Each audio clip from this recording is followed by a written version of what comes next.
We interrupt your regularly scheduled program to bring you this edition of the Suns Jam Session Podcast. Trade Machine. Devin Booker's up next. How's it going? Enjoying the offseason? You watching basketball games? Are you sitting around thinking about the Phoenix Suns, trying to find positivity and ultimately understanding that there is none, that this team has got a lot of roadblocks that lie ahead? I don't know about you, Matthew. I tried to be positive, but the dark side always seems to win out, doesn't it? Yeah, I think so. It always comes back down to zero. But I'm a little bit more positive as of late. It's nice to see the T-Wolves. We'll talk about them in a little bit, but see them advancing makes me a little bit more happy inside. I tried to be happy. I wrote a piece for Brightside, be like, hey, there's some hope, okay? There's some hope. Maybe it's not as bad as we thought. And everyone's just like, no, you're an idiot. We're all doomed. I was like, okay, I can play the we're all doomed hand. So tomorrow I'll put out an article on Brightside about trading Nurk. I'm like, all right, let's embrace the dark side. Fuck it. I'm all in. Dark side of the sun. Not yet. Not yet? Okay. Not yet. Yeah, just give it time. I don't care. I don't care if people block me or don't block me. It's like, oh man, they block me, and then I carry the hell on with my day. I put my phone down and then talk to a human being in person, and I'm like, oh hey, wow, what a concept. But it's great to talk to everybody who's out there watching along live or listening at another time. We appreciate it. We really appreciate you taking some time. And if you happen to be watching on YouTube, I do got to say something about YouTube, Matthew. Don't know if you know this, but if you take a look at the stats over the last 28 days, of the people who watch on YouTube, 46.9% are not subscribed to the channel. Just hit the subscribe button, homies. Like it's right there. Ashamed. Like ashamed. Like half of our viewership doesn't subscribe. And that's over a month's time. So again, you do you. I can't tell you what to do with your phone. If you don't want to subscribe because you're like, dude, I just got so many subscriptions. I don't know where to stop. I don't know where they end. I don't know where they begin. I'm so far ahead of them. I'm behind them. I get it, and I respect that. But help us out. Do us a solid. Give us one of those subs. Let everybody know where you watch Phoenix Suns content.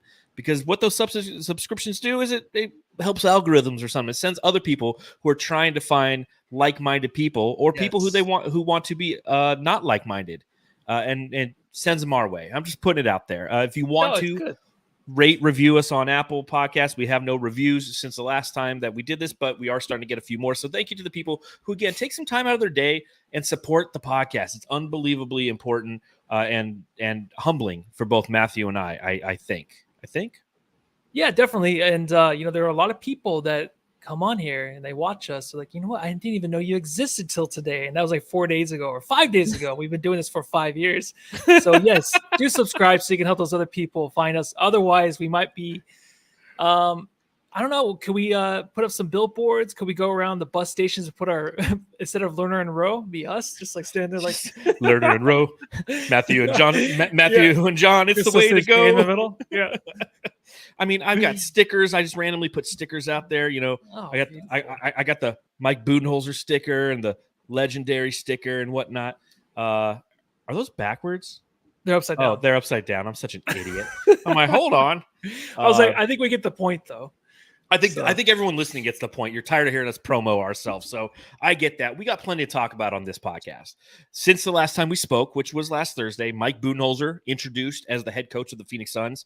Both the Western Conference and the Eastern Conference finals are now set. And those matchups are something that we want to talk about briefly. And then, of course, it's Trade Machine Mondays. So we're talking about trading Devin Booker. Does that make sense? Do you do it? Why would you do it? What universe would you be living in if that does occur? Are you on a planet called Suns Planet? I don't know. So we're going to talk about that and plenty more on this edition of the Suns Jam Session podcast. I would say pop open a beer if you got them, but I already popped mine. I had to write an article tonight, so I sat out on my patio. I cracked open a teeth-cracking cold beer. A nice little breeze was coming through.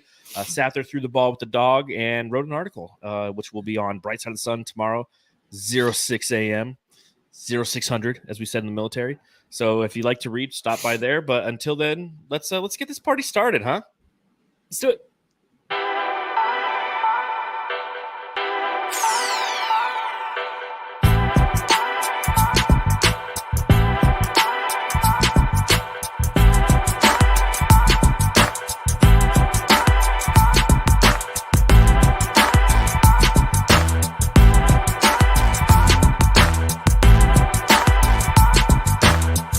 So yes, it's Trade Machine Mondays here on the Suns Jam Session podcast, where over the next few weeks, we're going to go through all the different players who are trade eligible and talk about different trades that could potentially occur.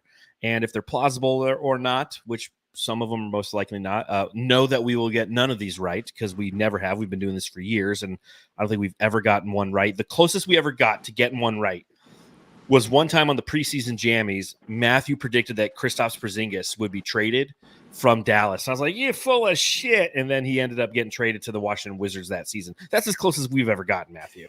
Lucky him, huh?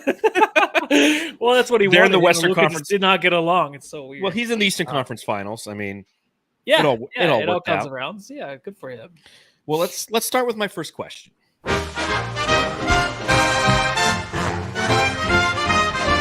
Matthew, I've got to ask.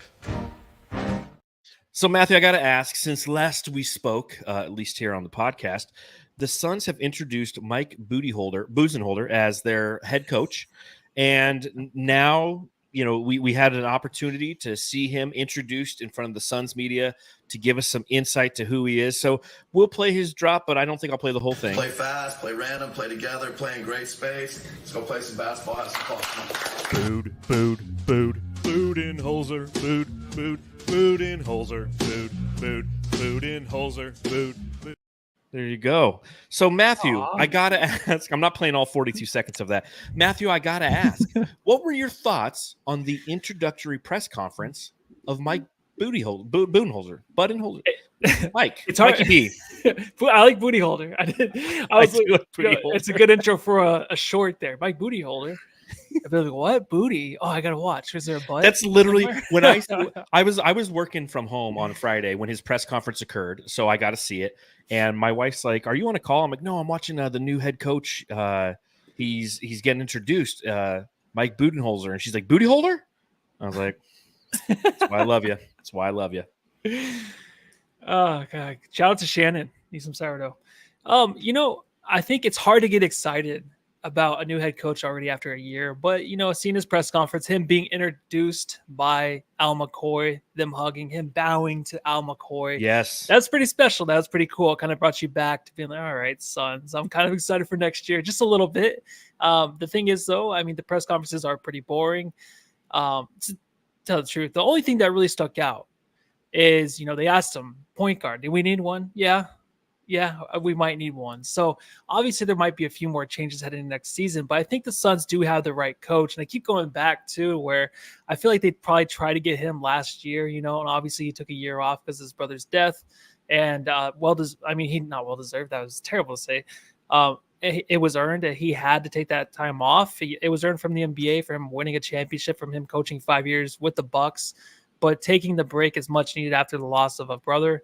Coming back to Phoenix, to where he wants to be, to where he said, "Hey, I'll coach his team in Alaska, on Mars, on the moon, wherever. If you believe that in planets and the moon, if they really do exist, that's pretty special, right? He would travel all over the world, outside of the world, into the universe to coach his son's team. Yeah. And he spoke to the players. The players let him know like they're ready to win, obviously. So all the right things were said. Seems chill. He doesn't have those bullshit eyes that Frank Vogel used to have. He has those nice, just resting eyes. I'm glad it seems you like he mentioned sees that. a lot, but his eyes are a little bit more just telling Soft. that they're soft, but they're just telling in a way where he seems like a deeper guy, a guy that can really connect to these players. That's my first read on him coming to Phoenix.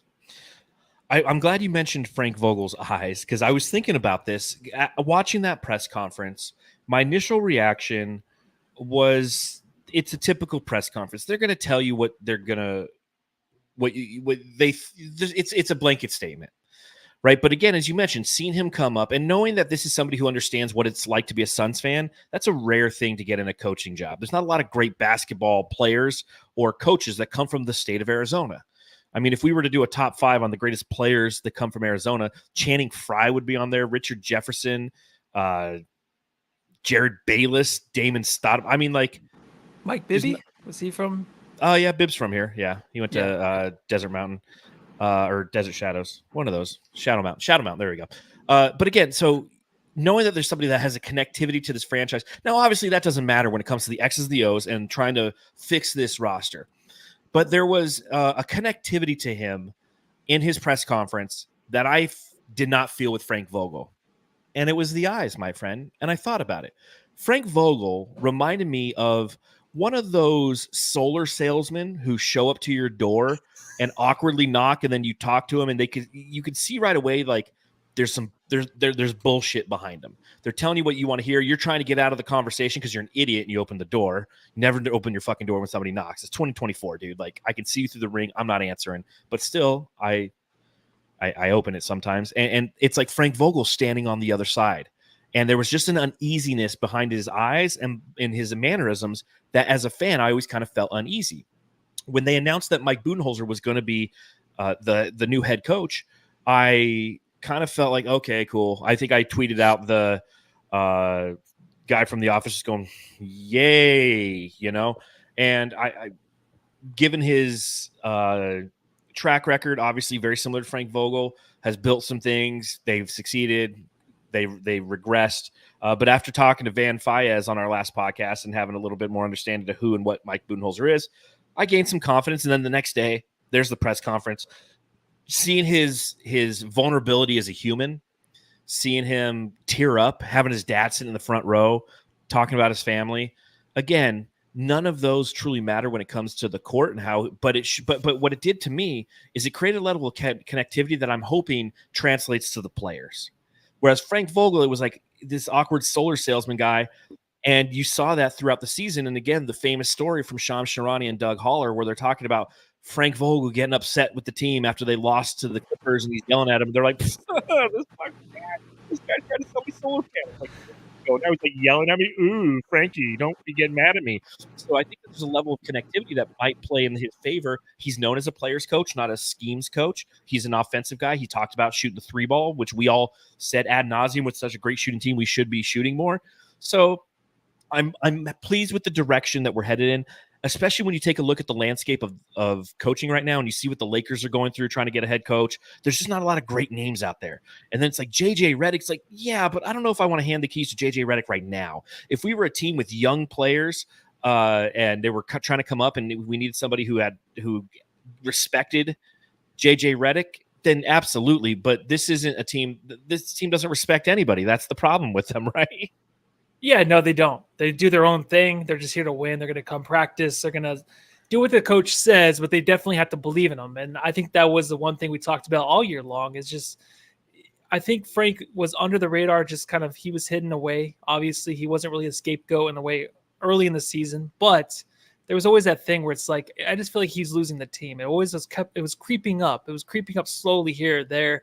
I don't see Bud as a guy like that. Obviously, I think that when he was coaching Giannis, it wasn't really Giannis's decision to let him go. You know what I mean? So yep. I don't know if this is 1 year though with this guy, and then KD is still on the team. Obviously, he's not going to be traded, even though we have talked about it last pod. I just think that there's an opportunity for KD to keep a coach for 1 or 2 years, and that'd be nice. I would like to see that. If Bud is one in and one out, then we all know we have a coach killer on our hand. And I didn't mean to turn it back to KD or anything like that. But if Bud is 1 in, 1 out, like I'm seriously going to start shopping for a new team because I can't take it anymore. Yeah, where they just constantly are recycling coaches. It's the Cardinals did it for a while, and it drove me absolutely nuts. Where it's like, okay, once Arians is gone, we're going to try Steve Wilkes. Okay, he's gone. And I mean, they went through like 3 or 4 coaches. Yeah, but these are like big names though. These are like true. Frank Vogel, Budenholzer. Like these are names you want to keep around for at least 2 or 3 years to see how it works out. So 100%. Yeah, if it's one and done, then I don't know what to do with this team. I don't either. And obviously the challenge that lies before him has to do with the roster construction. And I will say, I do like the fact that Budenholzer did say that. He's like, well, like there's times where you don't need a point guard, but there's times that you do. So he had the balls, if you will, to say something like that. Whereas Frank Vogel will be like, have you seen Solar? Let me talk to you about Solar. Okay. But they're like, do you need a point guard, Frank? He's like, I can get you a loan for your house and you can get the solar. You don't have to pay for it. He pulls out a chart about like APS. This is how much it costs for an energy bill. And this is you with solar. And you're like, yeah, but a point guard. Let's talk about a point guard, motherfucker. please, God damn it, Frank, please. He's like, no, but solar. He's like, can I be on the solar panel? It's like, no, they don't exist anymore, man. Tim Tompkins went to Florida and it all went to hell. So you look at the roster construction, and obviously that's the game that we're playing this offseason, is we're playing with the sheer fact that there's trade assets, and we're going to take a look at every trade asset. But you look at what it takes to become a postseason successful team. And this team had the assets to do it. They just didn't have the fire behind it. I think that's where there's a lot of those intangibles that people are just having a hard time trying to define. But you take a look at the teams that are left now, and you have the Minnesota Timberwolves are going to be playing the Dallas Mavericks, and the Boston Celtics are playing the Indiana Pacers. So talk to me a little bit about your perception on the 4 remaining teams, and who are you going for? Or do you give a shit? No, I do give a shit. I'm going for the Wolves. I think that my biggest takeaway is definitely, at the midseason mark when you have to pick up guys, make some trades to really boost your roster up. I think the Dallas Cowboys, the Dallas Mavericks did a tremendous job. Obviously. They did, man. PJ Washington, some guy we definitely wanted to add to the team. And Daniel Gafford. Daniel Gafford was a big pickup. They got him some size, some defense, some 3-point shooting. Mm-hmm. They did it all right there. So they have the guys to support Luka Doncic and Kyrie Irving, the right group. We all knew towards the end of the season that this team was really hitting on all cylinders. So a lot of people were picking them to make the finals, right? So usually when that happens, it's like, oh, they're probably going to fall. They're not going to be able to. But they played a Thunder team that is still young, and I'm very proud of them. Not making it to the Western Conference Finals, which I thought they had a chance to this year, but it just showed they're gonna see what they have out there this year, see how far they can get into the playoffs without making any moves. And, going to off season, obviously they didn't make it to the West Conference Finals, but they know what to build on and know where to maybe add some size, but just let these guys kind of grow together. It'll be interesting to see how they mix it up, or maybe to keep the same team. I'm a fan of just keeping it the same way again and going next year, because these guys are so young. They're going to develop, and we've all been there, Suns fans, right? We've all had our guys, and now they're all gone. So now we're in fucking purgatory. So I don't think that the Oklahoma City Thunder should go that way. But if they did, I wouldn't be surprised. Mavericks, very proud of them, but I definitely could see them moving on to the finals. But I'm going for the Wolves, man. Big time. I think Anthony Edwards, what he brought to this NBA this year in the playoffs, it just shows another guy that you can build upon in the NBA. And everyone's throwing around Jordan. Everyone's throwing around other guys like Dwayne Wade. You were last night watching the game. And there's a little bit of that in him, obviously. But this guy is the character you want to lead the NBA. And he's the one guy that can really talk shit and doesn't really piss you off as much. Obviously, he was doing it to the Suns, and I kind of didn't take it too personally.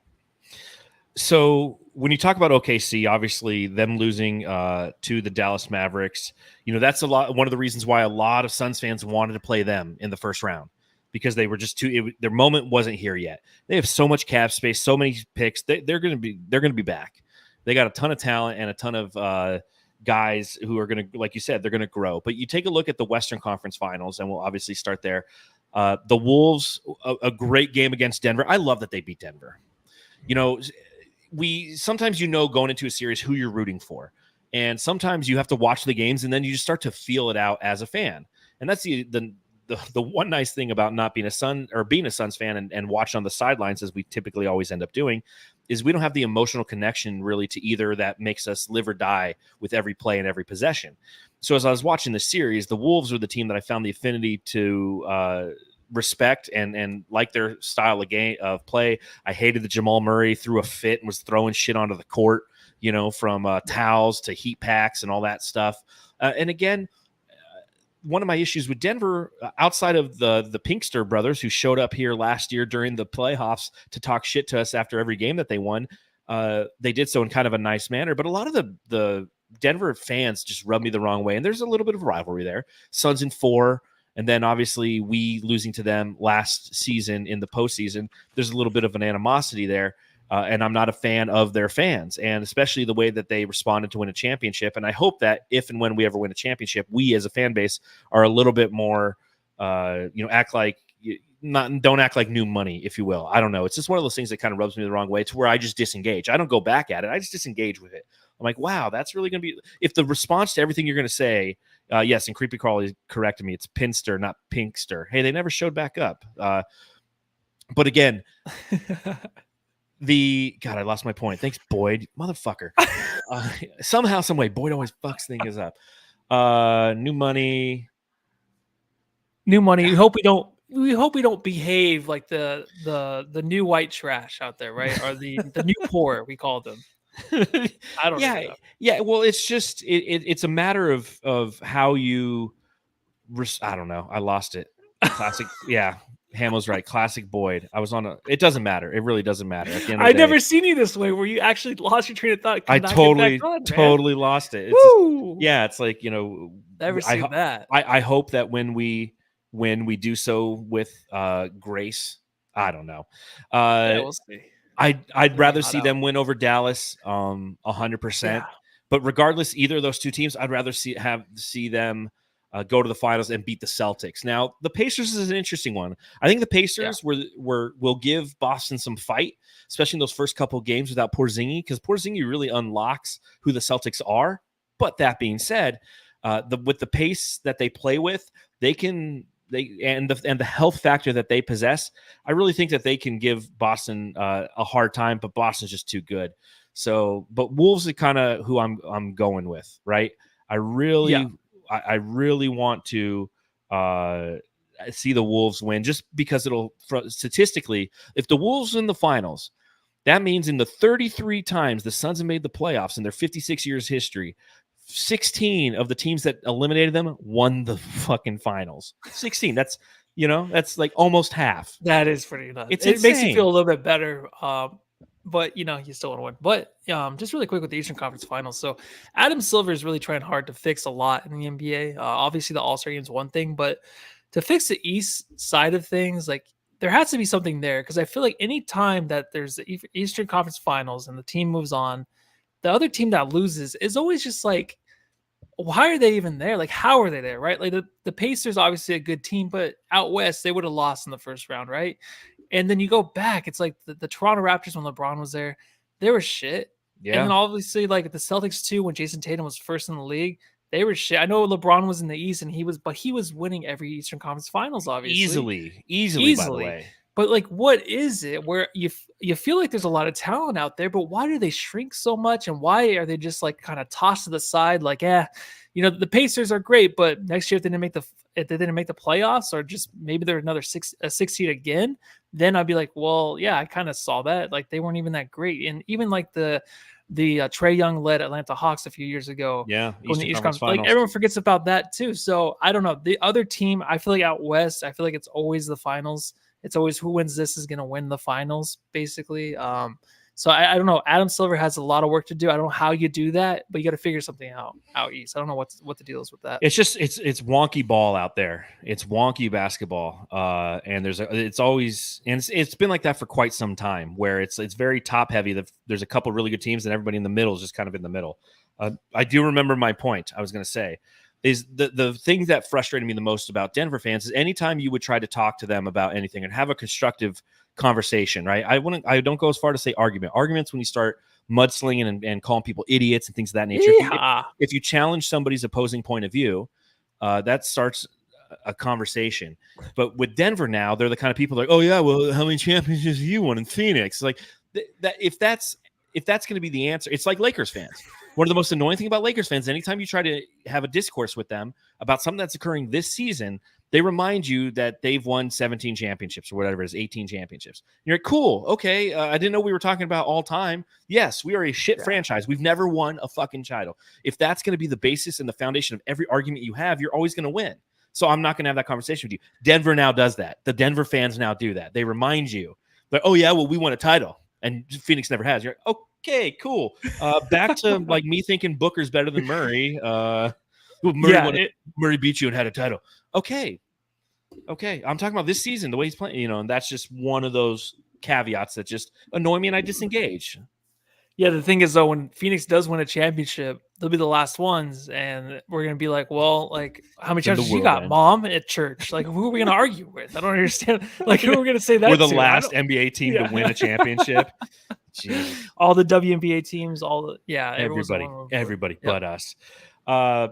Yeah, so I mean that's what's going on. Obviously, when we get back together on Thursday for our Thursday podcast, we'll be a couple games in. Tuesday's the first game in the Eastern Conference. Wednesday's the first game in the Western Conference. So we'll have our takes on that as we talk about some other things. But now it's time to talk about Devin Booker and the trade machine. Now, first off, just for fun, Matthew, just for fun, I'm going to play like an old drop, okay?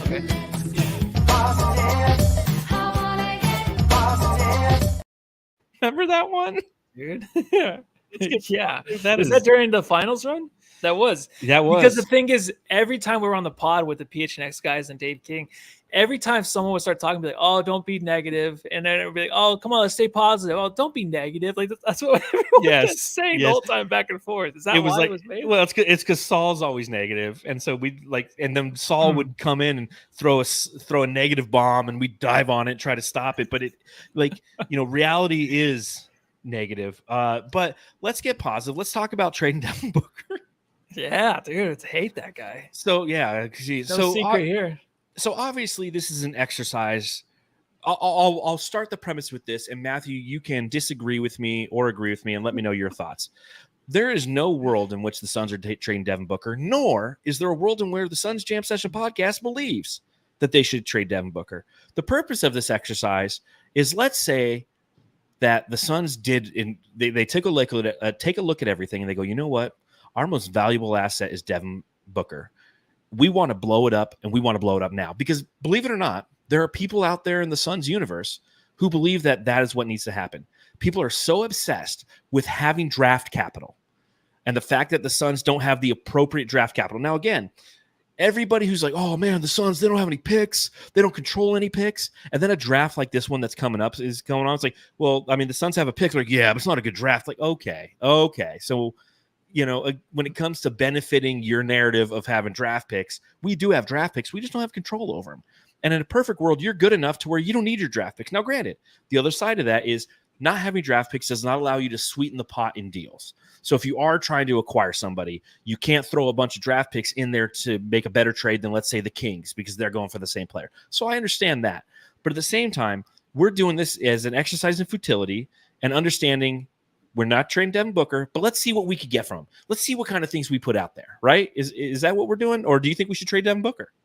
That's what we're doing. Obviously, we're not trading Devin Booker, but one season like last season, one more, then maybe that's what's going to happen. But yeah, it's funny because even the shorts that are put out, there's always a comment like, well, this is why you're not a GM about a Kevin Durant trade. I'm not a fucking GM. Duh. But we're just saying if I'm it a podcaster. Happen, if it came down to it, I even got shit from work from my friend Ming. He's like, so I'd never trade Kevin Durant. Like, I know, but it's just like, if we have to, if something comes up where Kevin Durant just wants off the team and everything he's saying that Shams Serrano says that he says is true, then yeah, he has to leave or something like that. You know what I mean? Like that's worst case scenario. And James Jones at John Gambadoro reported it that there's no way that they're trading any member of the big three. They're sticking with it. The running back, I think they should.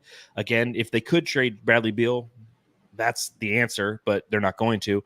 But maybe we're just going to run it back under a new head coach and the culture and it will shift and something's going to click. And all of a sudden this team wins 15 games in a row and everybody just shuts the fuck up and they get positive. Like we predicted last year in the beginning of the season. I thought they were going to win, I think 20 in a row. I think, we all 21 games in a row. Yeah. We all were optimistic. We were very, very wrong. So let's start with the player bio, and that's Devin Armani Booker. He's 27 years old. Do you know Devin's birthday by chance? Yeah, it's October 25th or something. It's so close. October 26th? What? October 30th. Okay. Yeah. He'll turn Scorpio. He'll turn What? Yes. Are you sure? HIV positive. I'm a Libra. I'm in middle of October, and my brother, who's October 25th, is a Scorpio. Look it up. Go ahead. I see you typing away. Yeah, I know. I'm like, because I thought him and oh yeah, you're right, man. I know I'm right. But he turns 28 pretty much at the beginning of the season. His contract, he has 4 years remaining on it for $221 million. He's in the first year of his Supermax contract. Last season, almost career high, technically a career high because he played over 55 games, so it's actually recordable in the annals of Suns history, but 27.1 points per game, 49.2 field goal percentage. He was 36.4 3-point percentage, 88.6 free throw percentage. A career high 6.9. Oh my God, 69 assists per game, and 4.5 rebounds per game. So Devin Booker, needless to say, and I know the KD stands will sit there and be like, no, well, fucking KD's the greatest son. Well, Devin Booker has the most value, okay, because of the fact that he's in his prime and he's hitting it in every capacity. Right, Matthew? Yeah, definitely. And to get back on the birthday thing really quick. So I forgot KD's a Libra. And that's, when's his birthday? Your pen pal. Or September 30th. So he's September. Oh, he's a month apart from. Yeah. I always thought the whole time that Booker was a Libra. I'm like, him and KD are nothing alike. And it makes more sense he's a Scorpio because he's more serious. Yes. That's all you hear about Booker is like he's a serious dude. So yeah, it makes like Eric or my nephew, your nephew, serious little dude. Like a little Devin Booker. All right, makes sense. Yeah, he's a Scorpio. Yeah. Because he's like the 23rd, right? Yeah. God. And then Steph's the 26th? No. She's the 20th. She's a Libra, and he's a 26th. That's right. She's a Libra. Yeah. Yeah. Okay. Now everybody knows our entire family is born in October.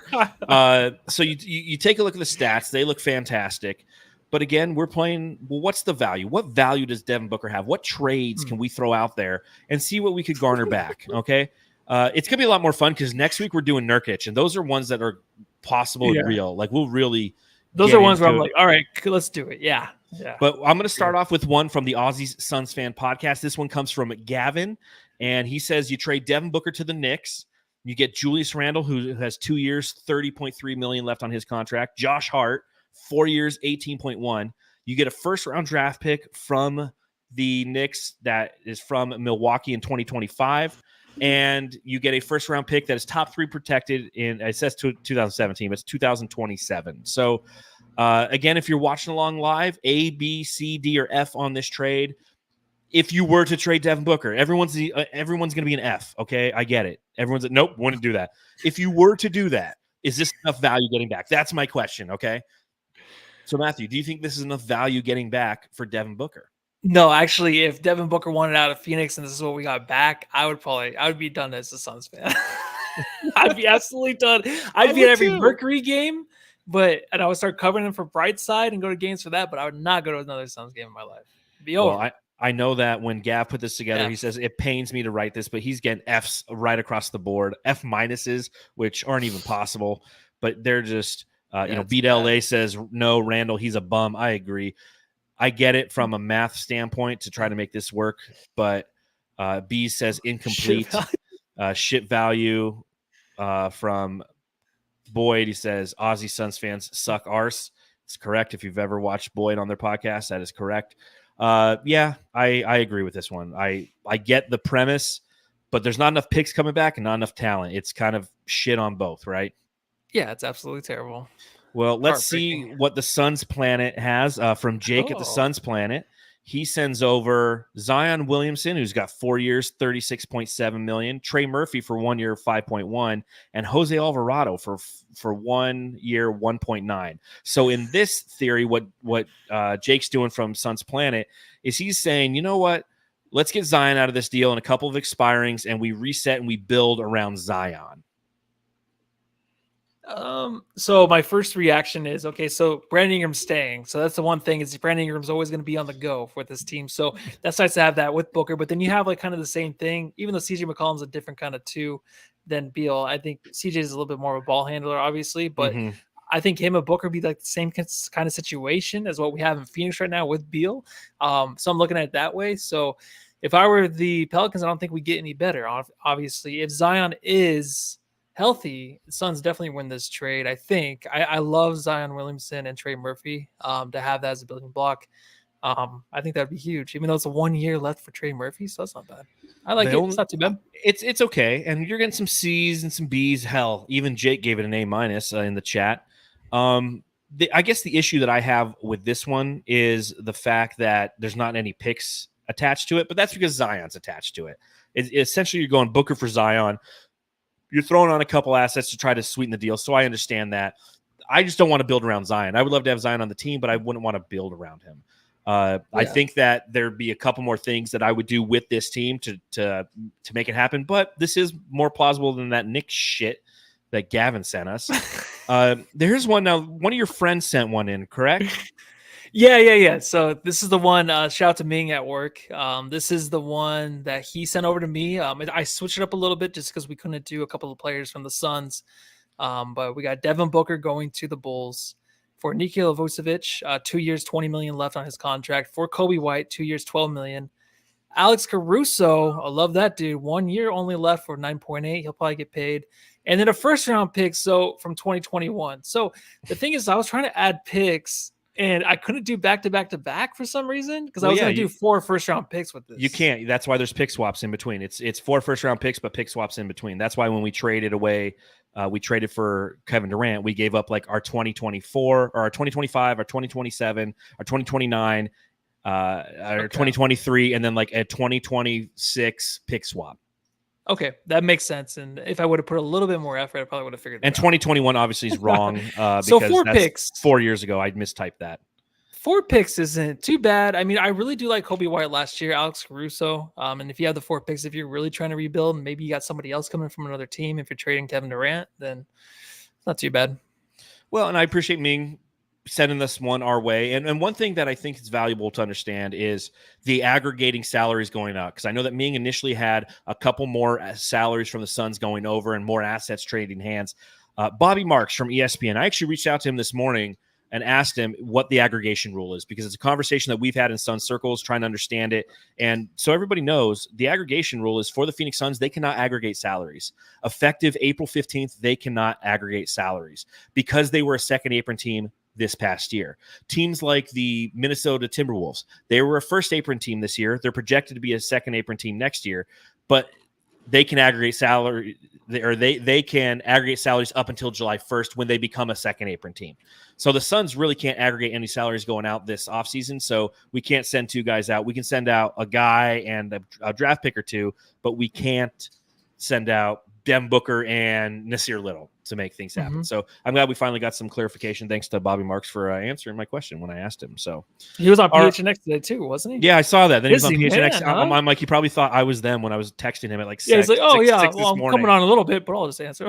I was like, oh, you are? Shit, I'm working. So yeah, I like aspects of this trade, but I don't like Vucevic at all. So please, God, no. I hate Vucevic too, but okay, never mind.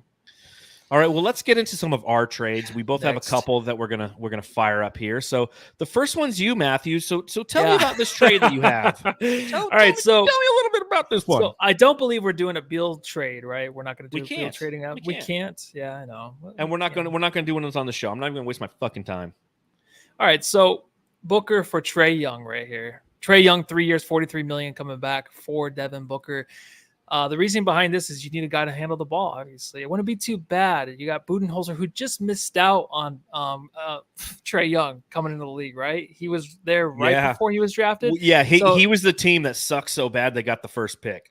Yeah. Or the third pick, or whatever he was, second pick, 8th pick, whatever. Yeah, 5th pick, I think. 4th. 4th pick. Yeah, so you get your ball handler, you get the guy that can really be maybe that's next Steve Nash here in Phoenix with Bradley Beal, who can play his true position at 2, and then you got Kevin Durant still. So it's not too bad. You still got a good core there. You still got a young guy in Trae Young who's definitely an all-star. He can probably rebuild his career. First coming in the league, man, he was on fire. He was already an all-star starter at his rookie year. Then after that, a few more seasons later, like no one could stand the dude. No one likes the guy. I know Johnson say I can't stand him, but there's still something there to his game. Having a coach like Budenholzer maybe would help him, but obviously this is not going to happen. But if you're going to get some guy back, I would go Trae Young. I get what you're doing here, right? We don't have a playmaker. You got Beal under contract because you can't trade him. You got KD, you got Nurk. Give me a playmaker. Give me somebody who Trae Young, for all the things that he's bad at, he is a good playmaker. He's got excellent court vision. Yeah. He shoots probably a little too much, is not a great defender. But so I see what you're doing here. And I was starting to get on board with the idea until I looked at that fucking face of his right there. Look how smug that asshole looks. Yeah. He's just smug. Like he looks like he's he's letting out a silent one during his media day picture. He's like, Ferp. He's like, yeah, you're going to smell that in a minute. So I get the concept. It's not the end of the world. Well, it is the end of the world if we're trading Devin Booker, but this is one of those ones where if the Suns are pressing reset, you could see it kind of happening. Here's my first one. I've got one with the Oklahoma City Thunder. This is one where the Thunder get Devin Booker because they need that guy, right? They got SGA, who's a playmaker, facilitator. They need that star next to him. So they send Jalen Williams our way because Jalen Williams, as young as he is somebody who Devin Booker would be replacing. He's got 2 years, $4.7 million left on his contract. They send out Lou Dort for $16.5 million. They get Josh Giddey over here because he's already rumored to be in trades for them. Not a great postseason, but definitely somebody who's a facilitator, can rebound. He's a big point guard and can play power forward a little bit. Again, a challenge with him is, his ability to be consistent. And then they send us 3 draft picks. We get their 2025 via Philadelphia, the 2026, and the 2027. So in this world, we are kind of hitting reset. We're getting off a lot of money in this one because we don't have to send out as much as we're getting back. And we are getting younger. We're getting some defense. We're getting some offense, and we're getting some picks. So tell me your thoughts on this one. Love it. I think Jalen Williams is going to be the next guy. You hear a lot of Kawhi Leonard comparisons with him, but that guy has it. He's the next dude. It's like if Shea wasn't on that team, they had like a mediocre point guard or something, I would choose Jalen Williams within the next 3 years to be an MVP candidate. Like that's how promising I think this dude is. I definitely love it. Lou Dort, obviously we all love. Giddey, it's a weird thing with him. I do think that the playoffs kind of rubbed everybody the wrong way. I still think there's something there. He rubbed some other people the wrong way. So in the off the court issue, so that probably had a lot to do with his game. But with the picks coming back too, I do love this trade. And Giddey can maybe just be the point. So I do like this one a lot, John. Good job. Thank you. It'll never happen, but if it was going to happen, I could see this one happening. All right. and Hunt Star asks a good question. It's like, do we want the PR nightmare that is Josh Giddey? Do you want to answer that? Is it already done? Like the thing is like these players do bad things and it just goes away and I haven't heard anything or seen anything lately. To my understanding, it's done. Here's the way I look at it, okay? The PR nightmare argument is what we said about Kyrie Irving. We don't want that here. PR nightmare. The guy's a prick. He's an asshole. He's an idiot. He's a flat earther. I wanted Kyrie still. I did too. We both did. We did podcasts where we talked about, like, dude, he's exactly what we need. I get the personal stuff, but from a basketball standpoint, he fits in perfectly. But everyone's like, well, it's a PR nightmare. You know what's not a PR nightmare? The fucking Western Conference Finals. And he's been great. So I'm all for Giddey. I don't think that there's much there. It's not my place to be the judge, jury, and execution on those kind of things. I'm a basketball fan, and I think that he could help this team from a basketball standpoint, whether it's in the Devin Booker trade or not. Because one thing I'm going to give you guys a preview to next week. I think OKC is a great place for Nurkic to end up. They need a big. They need a solid guy to give them some minutes, to get them some rebounding. That's what hurt them in the series against the Mavericks. Nurkic can be that guy. And we keep Josh Giddey and maybe a couple. It could happen. I'm just saying. So that's a preview. Yeah, I mean, they don't play too fast, right? They like to slow it down more. So he'd be perfect. I think that's a good fit for him. And I like what Sir Hamo says. He says, I'd take Giddey over Diddy. Exactly. Diddy, different set of problems. I would work my way up. I would go with Giddey first and then go to Diddy. Or maybe there's a bigger gap than that. I don't know. All right. Well, let's talk about your next trade option, Matthew. I know. I did mine like last week, so I'm like, oh shit, I forgot. Yeah, like this must have been the first one I did. So Devin Booker going to the Memphis Grizzlies for the guy they should have drafted above DeAndre Ayton. Just kidding. Jaren Jackson Jr. He has 2 years, $25.2 million left on his contract. Marcus Smart coming over too, which I feel like he's a good spot for. I'll save it for the Nurk podcast too. But 2 years, $20.2 million coming over, and 2 first-round draft picks, maybe add a couple more, but the 28 and the 29 first-round draft picks from the Memphis Grizzlies. Obviously, that means something happens with Nurk. And this is a situation, too, where I think you get a little bit younger. Of course, Marcus Smart is older, but you get Jaren Jackson Jr., who's definitely going to improve every year upon year. And then you also get someone else back for Kevin Durant, and you can still have Bradley Beal on the team. I don't mind it too much. That's okay. Well, I could see again what you're doing with this. You're adding some size and some defense and somebody who can some grit, which is a word that we utilized multiple times throughout the season because this team lacked that grit. So Jaren Jackson and Marcus Smart both give you some of that. You do get some draft capital out of it. They would want to do it in Memphis because you're putting Devin Booker next to Ja Morant. just like it should have been back when we should have got him as a draft pick, but the draft lottery didn't go our way. So I see what you're doing. I'm not overly opposed to it. I don't know if I could root for Jaren Jackson Jr. It would hurt. He annoys me just. Oh, really? I love the dude. He fouls. He is just a lot of those boneheaded fouls. He'll get better. He's also young, and you have some flexibility here because they both are on 2-year contracts. So I can see what you're putting down there, Matthew. I can see what you're putting down. Yeah, I hate it. All right. Well, let's go. I think this is our last one, and it's my last one. And this is reuniting Devin Booker with Monty Williams in Detroit. What Detroit's doing is they're saying, you know what, we got boned again in the lottery, right? Worst team in the NBA got the 5th pick. Last year, one of the top 3 worst teams in the NBA, what happens? They get the 5th pick. So they're not getting – now, granted, it's not a great draft, but still, it's not even something that somebody would want to trade for in an effort to try to get more a quality asset. Hey, you have the first pick. Give us one of your stars, right? So in this trade, we're trading for Asar Thompson, 3 years, 8.3 on left. Jaden Ivey, 2 years with 7.9 left. And Jalen Duren, 2 years, 4.5 million. And then we're getting their 2025 first round pick, their 2027 first round pick, and then pick swaps in 26 and 28. So 4 first rounders, 3 players for Devin Booker to Detroit. Again, we'll see how it all comes out based on their record with Devin Booker on that team.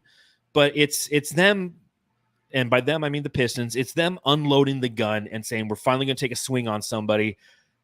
Let's do it. And Booker and Monty Williams have a relationship, and they'll fly him out to Detroit. He's from Grand Rapids, Michigan. It's going home for him, so he's up to it. So if this gets floated out there, Booker's like, you know what?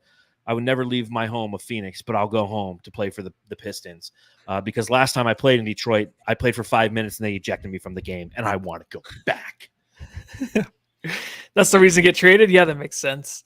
Vagochia says, and I think we've answered this a few times, but question is, if they would trade Booker, wouldn't KD want out, seeing that he's the only reason he wanted to play in Phoenix? He wanted to play with Booker. So, yeah, I think I've said that a few times where it's like, well, this is an idea that's going to happen. And then you obviously get something back for Kevin Durant to go along with some of these trades. So, yeah, I think that, again, the Kevin Durant and the Devin Booker trade scenarios we're in fuck it all mode. So yeah, Kevin Durant most likely will be on the move too, because the Suns are going, you know what? We're just going to press reset and we're going to become Sam Presti. We tried it with the big 3. It didn't work. Now, granted, when we have these conversations next summer, Matthew, there's going to be a lot more validity to the conversations because it will be 2 years with the big 3. Kevin Durant will have 1 year left on his contract. Devin Booker will have 3. Bradley Beal will still have 2, but we can't trade him. But if we have these conversations next year and this team doesn't succeed in the playoffs, if they don't make it to the Western Conference Finals, then it's a failed season, and we are seriously contemplating blow it up mode and going into Sam Presti mode and being like, okay, Paul George doesn't want to be here. Russell Westbrook doesn't want to be here. Let's blow it up, send one of the Clippers, send Russell Westbrook to Washington, get everybody's picks, and start building in the draft that way. Because that's exactly what Sam Presti did. The gem that he was handed was in that trade with the Clippers. He received Shai Gilgeous-Alexander, which accelerated their viability as a team. And they're still in building mode. They're $35 million under the cap. They got every pick till fucking 6th graders are playing in the league. So there's a lot of, that's a great question. If the Suns are going to eventually blow it up, it's not going to be like, okay, we're going to get rid of. If they get rid of Kevin Durant, that'll be one thing. If they get rid of Devin Booker, like everybody's gone. Because Devin this is his team. He ain't going anywhere. He shouldn't go anywhere. I don't want him to go anywhere. Period. Exclamation. Does he want to go somewhere? So the thing is like, he wants to go on vacation and then come back to He Phoenix. wants to come. Yeah, he wants to come back. But I think after one more year, if things do go to shit, then he might want out more than us wanting us to trade him. The Phoenix Suns, Matt Ishbia. Obviously, it's the last thing they want to do. You don't want a new owner coming in here and just getting rid of the best player that we've had here in Phoenix in so long. So, I think those are some good trades. I'm not really sure who really won those. I think my favorite one was the which one did I really like? Which one was I just talking about? I like that one. Azir's someone. That one. I like OKC. the OKC one the best. I like I think OKC that's one, the best one because we get a ton of picks. We assist a lot of Yeah. it just makes a lot of sense. It just makes a lot of sense. So, but again, none of this is going to happen. Now, that being said, when we go live next Monday, we're talking Nurk, baby. And Nurk is a viable contract. It's been rumored that the team is shopping him. So, why not? Let's get crazy with that one. So let us know in the chat. If you're listening on Spotify, we'll put a poll up there. Which trade did you like the most? So you can answer that. So again, those are Spotify people. You can't leave reviews, but you can still engage. We still got about 10 minutes here, so let's get a little crazy. Childhood trauma. All right, childhood trauma. We haven't done this in a while, but it's the been a off season. while. It's the off season. Childhood trauma. If anybody has topics that they want us to discuss in childhood trauma and you're watching along live, go ahead, put those topics in the chat. We'll address those and share probably a little too much. But what's going on with you, Matthew? How you been, guy? How you spending your time? Right now? Yeah. Oh, dude, it's actually a good time to be in the Suns off season. Just work, and I'm working on a certificate for work too, so that's taking up a lot of my time. I haven't really been doing much else though, man. That's about it. What are you up to, man? I'll just tell you this: it's crazy to me that we're recording this and it's May 20th. Like time this year, for some reason, this has been one of the quickest years of my life. Yeah. Now, granted, the front end of the year, January, I quit my old job. I took 10 days off. I started a new job. So much akin to yourself, a lot of learning, a lot of just establishing a new routine. I'm in that routine now. It feels great. The Suns and everything that entailed. Obviously, our friend Dave King passing away. You know, a lot of just it's been flying by. I'm unbelievably excited because of the preview / trailer for the NCAA 25 football game came out. And when that comes out, like our content level will fall because I'm going to play the living fucking shit out of that. Yeah. I was obsessed with that game forever. Yeah. It is the greatest game to take ASU to play. I used to always play with like SMU or San Diego State, and I would try to recruit Marshall Faulk and bring him on my team. And yeah, and it got really right before they got rid of the game. It got really good because you could like put your logos online. So you know me, I design. I'm a graphic designer. Like I'm wearing a shirt that I designed. You're wearing a shirt that I designed. I'm wearing a hat that I designed. And I would create logos and then I would put them on the helmets of my team. I mean, I got really into it. So to know that that's coming back in early July, right when the Olympics are starting, like, man, we'll be probably doing like a pod a week talking about the Olympics and then carrying the fuck on with our lives. So yeah, it's something that's going to have to happen.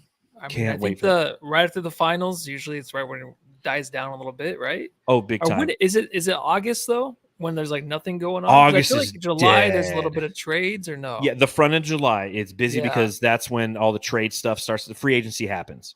Yeah. Then once free agency is done, the back end of July, it's hot and dead. August is dead and summer league kind of starts. And then September, we really start to get into it. So Huntstar05. And real quick, I just want to put this announcement out there. The Suns Planet podcast is actually, to those who are listening on Fansided, they're going to be taking our place on Fansided. We're actually going over to the Believe Network. It's not going to affect the way that any of you listen to this, but if you get a chance, listen to the Suns Planet podcast. You have Josh Hunt, who does a lot of their graphics. You have IJ Hamilton, who is been with the Aussie Suns Fan podcast. You have Jake, who's equipment manager, fallen founder, and then you got Kevin the Slut from Chile, I believe, or Argentina, or somewhere down South America. So it's a good podcast.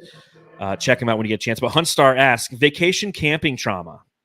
That's a good one. That's a great one. We haven't had this one before. We haven't done that. Ooh, man.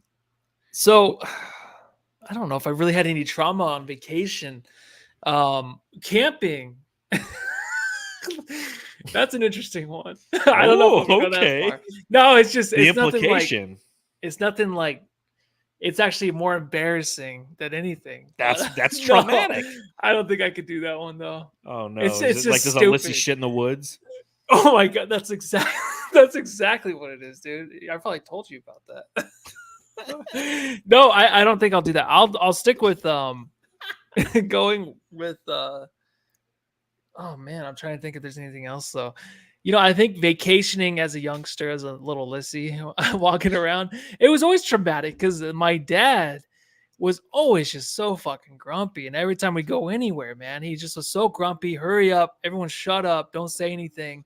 So getting to go to Texas or doing whatever we did and go to SeaWorld, it was always just like, just no joy really. You tried to, but then the older and older I got, I was like, dude, like go sit in the van. Don't make any noise. Like hurry up. Oh man, it was the worst. So I think that's just really traumatic. It's just on the way to the vacationing spots. That's all it was.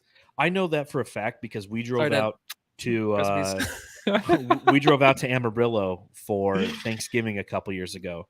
And one of the things, obviously my wife is your older sister, and she was part of those trips growing up out to Amarillo. And she's like, when we drove out there, and it's a 12, 13-hour drive nonstop. And we got there, no problem. And she was just like, that was awesome. She's like, my whole life going out there just sucked because my dad was just mean. Yeah. The whole drive, we'd have to sit in the back and shut up and be quiet. It's like, where are we going?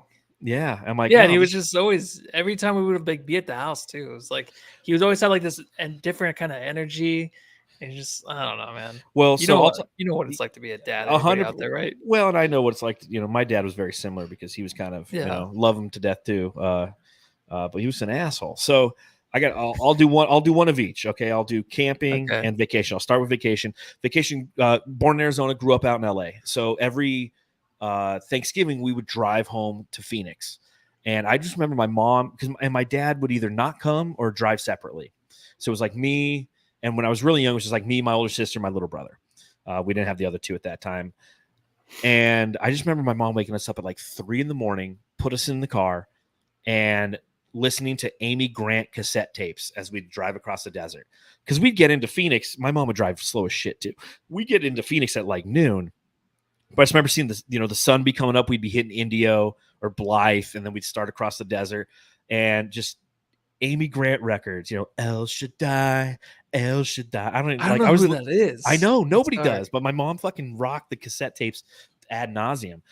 Camping a little bit more fun. I won't say fun. So one thing that I did when I turned 16 years old, we used to go out to this place called Firefall, and it's out in the Superstition Mountains, and it used to be on this road where you're headed out towards Florence and you take a left and you go down this like 5-mile dirt road. And at the very end, there was this place run by the Dons of Arizona that was like this little camping area, had buildings and stuff. And what they would do once a year is they'd have like a Westerns weekend, and up on the side of a hill, they had this big bucket that they would have coals roasting in for 4 or 5 days. And then they would dump it and it looked like a waterfall of fire. Right. So one of my buddies, his dad was one of those Dons. So when they weren't there, we used to go out there and party all the time. Like when it turned Y2K, that's where I was out in the middle of the desert, in case the world goes to hell, man. Like that's where we were. So I remember when I turned 16, we were going to throw a kegger out there at 16. Maybe I was 17. And my house growing up, there was the front door and then we converted the garage, that the people before us converted the garage into a room, and that's my room, and it had a door to it as well. So we snuck 3 kegs into my room, and I put a blanket over it. And then my little brother Charlie went and told my mom like the next day. She's like, "There's a bunch of weird things in the room." My mom's like, "What are these?" I'm like, "They're Pepsi." She's like, "John, I know what the fuck they are," and she didn't get mad at me. She's like, "Just be safe. You're going out to the desert. Just be safe." God bless you, Mom. And we went out there, and the only reason I bring this up is we're out there and a big fire's going and everybody's having a good time. There's keggers. And I remember like I'm drinking Everclear or something. And I take a swig and I throw the bottle. And as I throw the bottle, I pass out. And I wake up and I'm in a prickly pear cactus. Oh my gosh. Yes. Dude. Like all down the side in my butt. And like there's some guy who was helping me pick it out of my hand, and then some girls helped me pick it out of my butt, and that's how I spent my 16th birthday. Oh, dude, that was traumatic. Crazy. And then I had to drive back all night. No, I got like I passed out and I woke up. Oh, you also? I thought it's not like I just laid there. Woke up like 8 hours later, like yeah, no. Everyone's like, "What is birthday?" Fuck him, am I right? So okay, those are some good ones. That's pretty good. The woods ones is scary. Like I was always scared of the Blair Witch, so I would never sleep at night going camping. You would just hear shit. And, I would never the sleep. woods, the desert's fine. I don't mind the desert. The woods is scary. Like I go camping up at like I haven't in forever, but like up at like Woods Canyon Lakes, the Finger Lakes up on the rim, Chevron Creek. I used to go fishing there all the time. When we camp at night, man, like you go out for a piss late at night. It's up on the Mongyon Rim. It's like the shadows is just terrifying. All of a sudden, what was that? Creepy. You start to freak yourself out, especially when you were at like 16, 17, 18 years old and you're just blazed off your ass and you're like, oh shit, man, I can't sleep. Yeah, good stuff. Good stuff. And no, I didn't have my pencil too, my giant pencil to keep me company and keep me safe. I guess that one for another time. And sorry to Kevin, he's from the Philippines. Yeah, I forgot your internet's unfortunate, it goes up and down. So Kevin is from the Philippines, from the Suns Planet podcast. So happy to have those guys kind of take our place on fan side as we head over to the Believe Network. Great podcast. They do it every Saturday morning for the most part. Obviously, it's the off season, so everyone's kind of slowing down except us because we're psychos.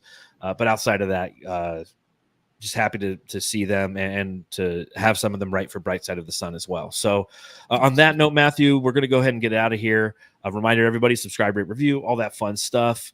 I will say this is hopefully one of the last times you're going to hear the long outro where I've cut it by like 20 seconds. But before we drop that one, Matthew, you want to tell them what to do? Yeah, go home, love your family, everybody. On Suns Jam Session, post-game thrill, John and Matthew, podcast skill, analyzing games with comedic flair since 2019, they've been right here. Suns Jam Session, post-game pod, talking Suns ball with the Jamster squad, from the Valley of the Sun, spreading the word, original podcast, haven't you heard? Subreddit stakeout behind enemy lines, Batman, Valley, Lissy, and Curry combined, reporting live, with jokes to the brain, adding flavor to the podcast game. Suns Jam Session, post-game pod, talking Suns ball with the Jamster squad, from the Valley of the Sun, spreading the word, original podcast, haven't you heard? Subreddit stakeout behind enemy lines, Batman, Valley, Lissy, and Kermit combined, reporting live, with jokes to the brain, adding flavor to the podcast game. Suns Jam Session, post-game pod, talking Suns ball with the Jamster squad, from the Valley of the Sun, spreading the word, original podcast, haven't you heard? Die-hard fans are just passing through, Suns Jam Session's got some for you. Lick the eyes to the feet, spit a bite, with the Suns through the day and the night. After every game, don't miss the beat. Suns Jam Session is gonna bring it. They like smell your feet. And Matthew leading the way in the Suns podcast. Right on fresh day. Suns Jam Session, post-game What? pod, talking Suns ball with the Jamster squad, from the Valley I know of the them. Sun, spreading the word, original podcast, haven't you heard? Watch out for cactus. Cactus. Ever clearing cactus. Not a good thing. Yeah.